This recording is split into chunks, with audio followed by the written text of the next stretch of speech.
Hey, I have chapter 21 from Escape from Mr. Lemoncello's library. Ouch! I'm stuck! Help!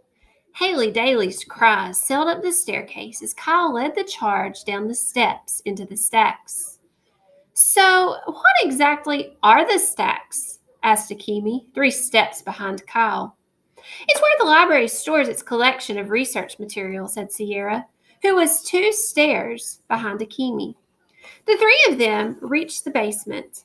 It was filled with tidy rows of floor-to-ceiling shelving units. Help! Haley sounded like she was on the far side of the room, behind the wall of the metal storage racks, crowded with boxes, books, and bins. What is all this stuff? Said Kyle, looking for a passageway, trying to figure out how to get wherever Haley was. It's mostly rare books and documents you can't check out, said Sierra. But if you fill out a call slip, you can use this material up in the reading room.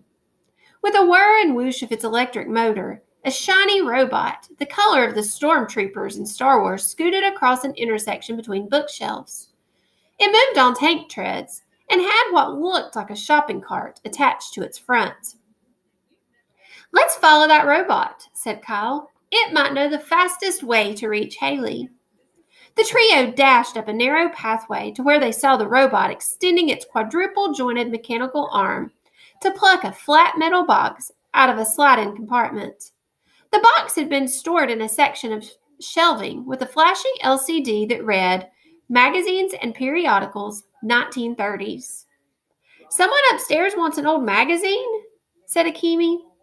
They're probably researching the Gold Leaf Bank building, said Sierra. I think it was built in the 1930s. Help! Screamed Haley. I'm stuck! Hang on, shouted Kyle. We're coming. Well, hurry up already. This way, said Kyle. They scampered up another aisle, turned right, and saw Haley, her hand jammed through a horizontal slot near the top of the basement wall. To reach it, she had to stand on an elevated treadmill, maybe 30 feet long. Since the thing was rolling, Haley was jogging in place so that she wouldn't fall on her face. The high-tech conveyor belt was actually a series of rollers. 10 robot carts, staggered so that no two were directly across from each other, were lined up on either side. I think it's an automatic book sorter, said Sierra. That laser beam near Haley's ankles probably scans a book's tag and tells the conveyor belt which of the 10 sorting trays to shove it into. You guys, screamed Haley, hurry up and rescue me. Kyle stepped back, trying to assess the situation. What is that slot that you're hanging on to? It's the bottom of the stupid book drop, said Haley, trotting on the treadmill. I saw it on the floor plan. People can walk up to it on the sidewalk and return their books. I figured it had to lead down here. Smart move, said Kyle. You could crawl through the slot and escape. If you were the size of a book, Akemi said sarcastically. I never got that far, said Haley. The minute I stepped onto this belt thing, it started moving. Kyle nodded. Probably a weight-activated switch.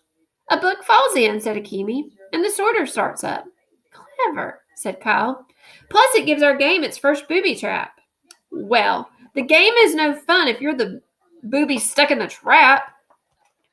Kyle turned to Sierra. We need to stop the belt so that Haley can yank her hand out of that slot without falling on her butt and cracking open her skull. Have you ever read a book where the hero outwits an escalator or a rolling checkout belt in the grocery store or something? No, said Sierra, not really. How about one where the hero just flips an emergency shutoff switch? Asked Akemi, because that's what I'd do if, I found one. Akemi was standing next to a wall-mounted switch box. She flicked it down, and the conveyor belt slowed to a stop. Ta-da! Another chapter for my amazingly awesome autobiography, if I ever write one. Haley yanked her hand out of the book return slot. It sort of popped when it finally sprang free. She collapsed to her knees on the frozen treadmill. My hand feels flatter than a pancake, she moaned. Are you hurt? Asked Kyle.